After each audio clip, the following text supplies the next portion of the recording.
পিঙ্গু নামের ছোট্ট পেঙ্গুইনটি বরফের পাহাড়ে দাঁড়িয়েছিল। সে স্লাইড খেতে চায়, কিন্তু নিচে তাকাতেই তার খুব ভয় লাগলো।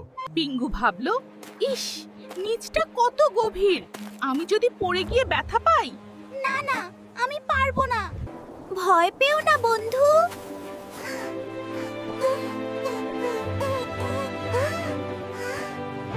এসো, আমার হাত ধরো, আমরা দুজনে একসাথে নিচে নামবো, দেখবে খুব মজা হবে। পিঙ্গু টুকুর হাত ধরলো, তারপর দুজনে মিলে ভোঁ করে বরফের স্লাইড দিয়ে নিচে নামতে শুরু করলো। ধপাস করে তারা নরম বরফের ওপর পড়লো। পিঙ্গু দেখলো তার একটুও ব্যথা লাগেনি, বরং সুরসুরি লাগছে। আরে, এ তো দারুণ মজা। চল টুকু, আমরা আবার চড়ি। ভয়কে জয় করলেই আসল মজা পাওয়া যায়। আমাদের গল্পটি ভালো লাগলে লাইক দিন আর সাবস্ক্রাইব করুন।